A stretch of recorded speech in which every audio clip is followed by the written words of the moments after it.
Hi, this is Ben Madison with the Office of Community Renewal. This short presentation is intended to assist with correctly completing the annual performance report, as well as to point to some revisions to the reports effective beginning this year.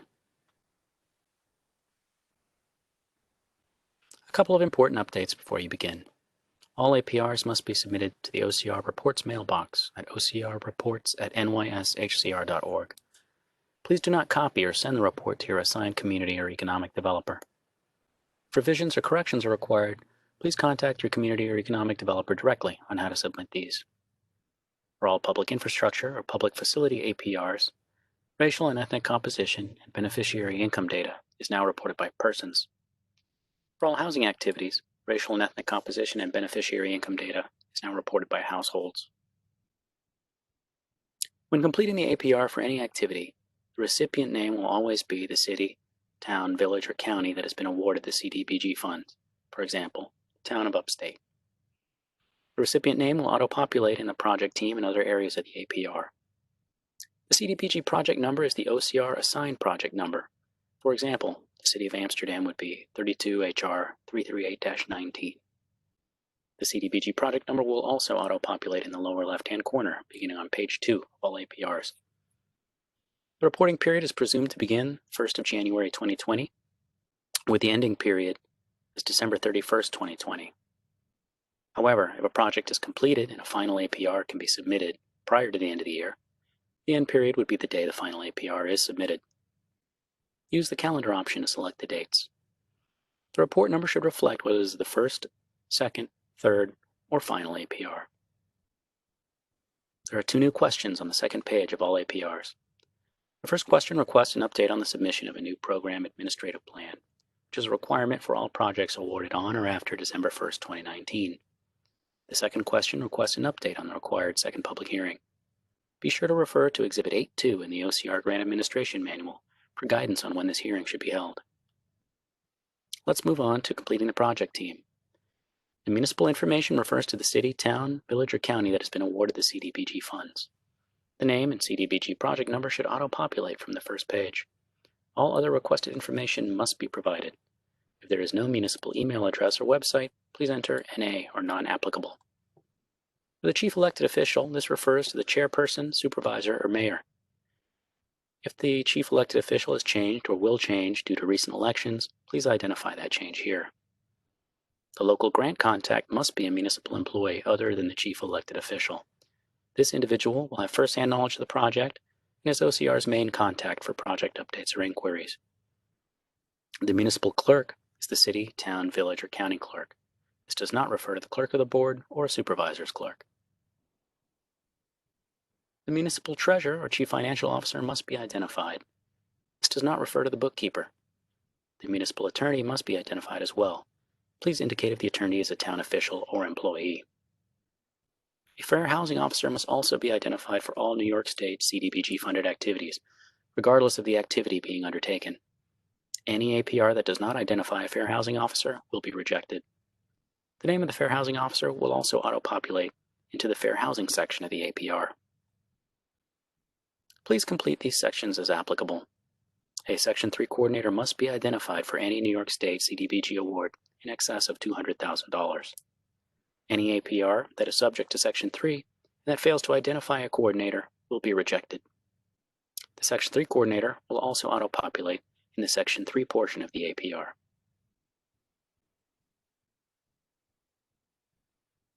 We will now spend a few minutes reviewing specific issues on the APR where information is often incomplete or reported incorrectly. Let's begin with project accomplishments. On the public infrastructure or public facility APRs in Section 4, titled Beneficiary Data Performance Measurements, under Community Facilities and Infrastructure, this information must match what was submitted at the time of the application or as part of any approved Schedule A condition. For the question that requests reporting beneficiaries with new access, improved access, or access that is no longer substandard, please only select one of the 3. If the project involved, for example, the installation of new or replacement of existing water or sewer lines, and also provided lateral connection assistance, be sure to complete Part B, Lateral Assistance Activities. If the project involved lateral connection assistance as the only activity and does not include any public water or sewer work, do not report laterals on this form. In that case, lateral connection assistance is reported under the housing APR. In the racial and ethnic composition and beneficiary income data sections, the totals must match those reported at the top of the page. Please note that this information must match the accomplishments information submitted with the project application, even if more current data has become available in the interim. For all housing activity type APRs, under areas that address owner-occupied units and rental units, the total number of units assisted for the reporting period must be identified. There are two lines that request pre-1978 units and post-1978 units. The total of pre- and post-1978 units must equal the total number of units completed. For pre-1978 units that are subject to lead-based paint requirements, the lines identified with 1.5 must equal the number of pre-1978 units. If you are unclear on how to complete, please review the instructions or contact your assigned community developer. For small business or microfinance APRs, please complete one page per business, either pages 5 and 6 or pages 7 and 8.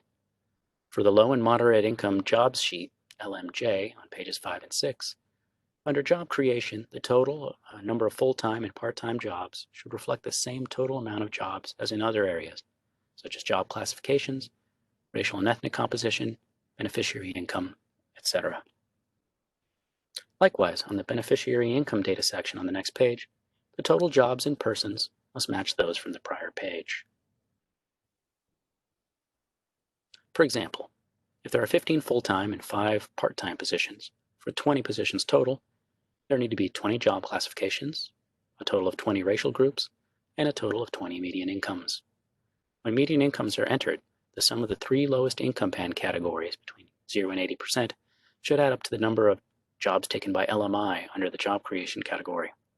For example, if there are a total of 10 people with incomes ranging from very low through moderate income, then under the job creation category, the number of full-time and part-time jobs taken by LMI should total 10. The job retention section should only be completed for those businesses who were awarded based on job retention requirements, as opposed to job creation. Otherwise, this section can be left blank. For the racial categories, the racial group needs to be completed for each job created or retained. For example, if 10 jobs were created, there need to be a total of 10 people in the racial group breakdown entered. If someone elects not to indicate a racial group, then they may be included as other multiracial. If somebody indicates as Hispanic, then you would select whatever racial group that they are and then indicate Hispanic as well. For example, if somebody is white and Hispanic, you would put a 1 under white for the racial group column and 1 under white for the Hispanic column. Please provide a list of businesses assisted, including the business name and DUNS numbers. For all housing activity type APRs, under areas that address owner-occupied units and rental units, the total number of units assisted for the reporting period must be identified. There are 2 lines that request pre-1978 units and post-1978 units. The total of pre- and post-1978 units must equal the total units completed.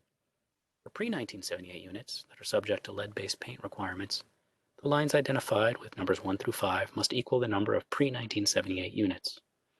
If you are unclear on how to complete this, please review the instructions or contact your assigned community developer. For all reporting on Section 3 activities, most information at the top of the page should auto-populate from the project team information. Follow the instructions and complete the remainder of the form as applicable. For questions on Section 3, please email section3mwbe@nyshcr.org. For the certification of the APR, the areas highlighted in red will be auto-populated from the project team. That about wraps up the presentation. Thank you for taking the time to listen.